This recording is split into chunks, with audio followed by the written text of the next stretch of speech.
toma mi barro, toma mi barro. Entonces, Simón no entendía. Es que en medio de la crisis, ¿para qué me va a servir las cosas espirituales? ¿Para qué me va a servir esa campaña? ¿Para qué me va a servir leer la Biblia? ¿Cómo en medio de la crisis tengo que correr más, trabajar más, ahorrar más? ¿Cómo voy a estar estudiando la Biblia en la madrugada? ¿Qué tiempo tengo yo para esto? Para escuchar música cristiana, para elevarme, para edificarme. Simón no entendía eso, decía ¿cómo? Pero ahí estaba María, que había superado su crisis a los pies de Cristo Jesús. Y Simón estaba en medio de la crisis de toda la nación y de todo el sistema religioso judaico. Y no lo lograba entender. ¿Saben por qué? Porque el mensaje de la cruz, os los dije ayer, es locura para los que están perdiendo, pero es poder de Dios para salvar al creyente. Porque escrito está: destruiré la sabiduría de los sabios. Simón era sabio, era fariseo, era erudito. Destruiré la sabiduría de los sabios, desecharé la inteligencia de los entendidos. ¿Dónde está el sabio? ¿Dónde el erudito? ¿Dónde el filósofo de las cosas de este mundo? ¿Acaso Dios no ha constituido en necedad la filosofía del mundo y la sabiduría del mundo? Porque el mundo en su sabiduría no quiso aceptar y recibir a Dios. Por eso convino a Dios salvar el mundo por la necedad de la predicación del Evangelio. María había escuchado y María había aceptado el mensaje de la cruz en medio de la crisis. Oh, mis queridos hermanos y mis queridas hermanas, ¿qué hay de ti? ¿Qué de tu vida? Allí estaba esta mujer luchando. Aquí estaba esa mujer dando su mejor regalo al Señor, un perfume de alabastro, todo el salario de un año en medio de crisis. María comprando y dándose lujos. Pero era para el maestro. ¿Cómo en medio de la crisis yo voy a dar ofrendas, diezmos, darle al pobre? ¿Cómo? Si ni para mí tengo. María en medio de la crisis dio todo lo que tenía, porque con su corazón iba al frasco de alabastro. Pero ¿saben lo que pasó? En Mateo 14, en Marcos 14:4, es la misma secuencia, pero Marcos añade esto. En Marcos 14:4, cuando María rompió el perfume de alabastro, llenando la habitación con el nuevo perfume de nardo, es decir, cambiando el clima organizacional, cambiando el ambiente, borrando el cassette de la mente hacia un lugar de paz y de seguridad, los ingratos seres humanos dijeron: ¿por qué se hace este desperdicio? Ay, ay, ay. En medio de la crisis emocional, ella había llevado bálsamo, el bálsamo de Galaad, porque Cristo es como un perfume de vida para los que creen, y de muerte para los que no creen. María había llevado el perfume de la fragancia de Jesús, y dijeron: ¿por qué se hace este desperdicio? La crisis emocional puede cerrar los ojos, como cerró a Simón, y también cerró a los discípulos, y no pudieron ver, no pudieron comprender, no pudieron entender el día de su visitación. Por eso después el maestro les dijo lo mismo que dice el texto a inicio: he aquí vuestra casa os es dejada desierta. ¿Cómo Cristo iba a hacer un desperdicio? Porque el perfume era para Cristo. Consideraban que era un desperdicio dar lo mejor a Cristo en medio de la crisis, salir a esta campaña, servir, buscar a otros, que su vida sea transformada, buscar las cosas de Dios, buscar el reino de Dios en primer lugar, y todas las otras cosas os serán añadidas. ¿Era Cristo un desperdicio? ¿Era el perfume de María un desperdicio que era para Cristo? Si Él era la gloria del cielo, Él era lo mejor que Dios podía dar. Era el don más costoso y precioso de todo el universo que Dios dio. ¿No sabéis que cuando Cristo murió, Dios estaba muriendo con Cristo en el mundo para reconciliaros? Por lo tanto, somos embajadores, como si Dios dijese por medio de nosotros: arrepentíos y volveos a Cristo.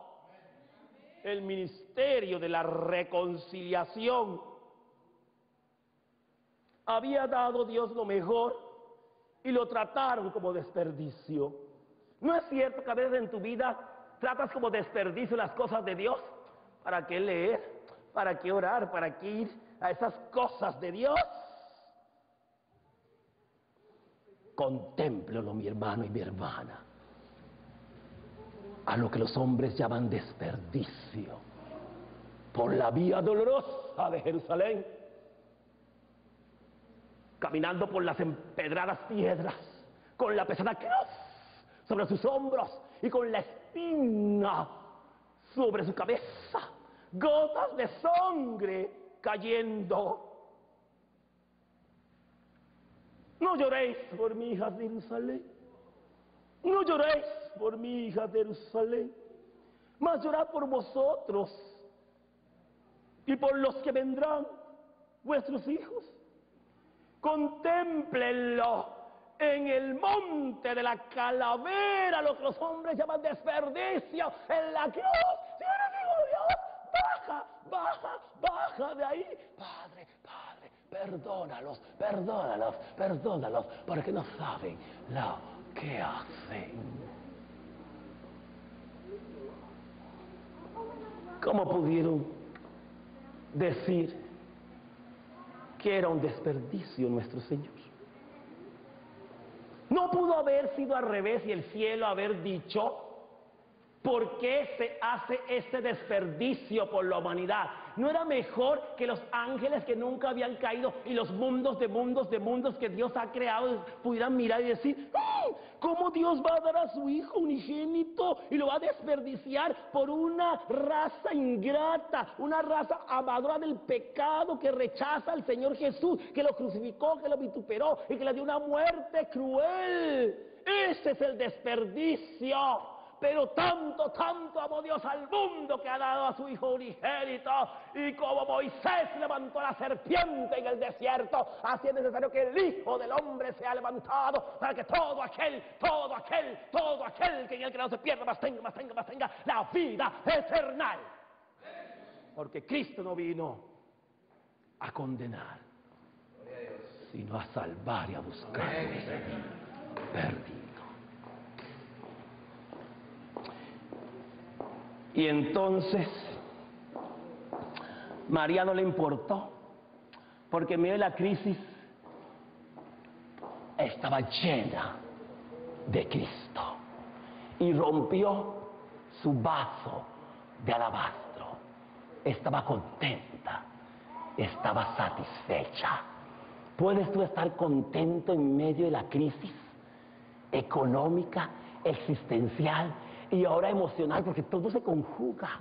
Puedes tú estar contento y feliz y andar sabiendo que Cristo es tu ayuda, que Cristo es tu fortaleza, que a los que Dios temen todas las cosas los ayudan a bien, porque aquí los ojos de Jehová están sobre toda la tierra, para recompensar a los que son justos, para dar agua de beber y comida y salud y bendición y prosperidad a los que lo buscan.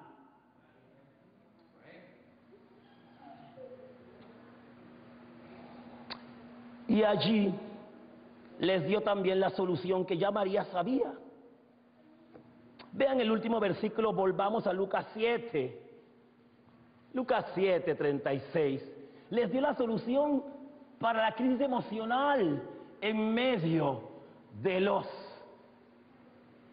la desesperanza.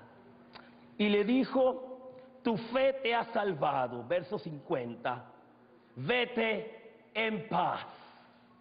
Él no lo dijo por María. María ya estaba en paz. María había sido lavada, María había sido limpiada, María había sido purificada, María había sido santificada. María no le importaba la crisis, porque el que está con Cristo no puede tener crisis, porque Cristo es la luz, es la aurora, es la noche, es la mañana, es el alfa, el omega, el principio, el fin. El unigénito, bendito Hijo de Dios. No puede haber crisis, porque tiene el mundo sostenido sobre la nada en sus manos, y también puede tener tu vida sostenida, porque es el unigénito, el poderoso, el Shaddai. Lo dijo para que Simón y los doctores y los fariseos y los discípulos entendiesen. En medio de la crisis emocional, solo la paz de Cristo puede salvarte. He aquí, mi paz os dejo, mi paz os doy. No como el mundo la da, sino solo como yo puedo darla.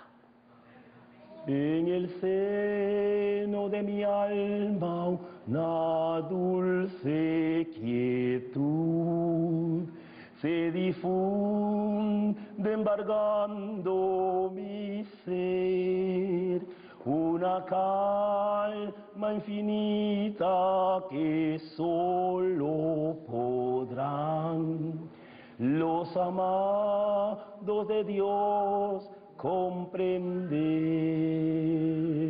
Paz, paz, cuán dulce paz, la que da nuestro Padre eternal.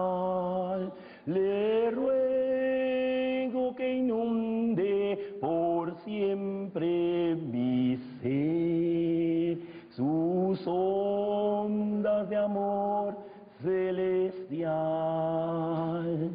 Alma triste que en rudo conflicto te ve, sola débil tu senda al seguir, haz de Cristo tu amigo que fiel siempre es, y su paz tú podrás conseguir.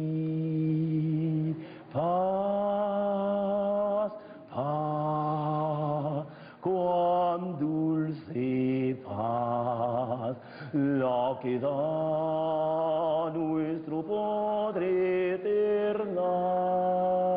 Le ruego que inunde por siempre mi ser, sus ondas de amor celestial. Sí, mi querido oyente, tú necesitas, en medio de la crisis emocional, la paz de Dios. Mientras escuchas el himno y la preparación de esta noche, yo quiero que tú medites en esto y que pidas la paz de Dios que inunde todo tu ser.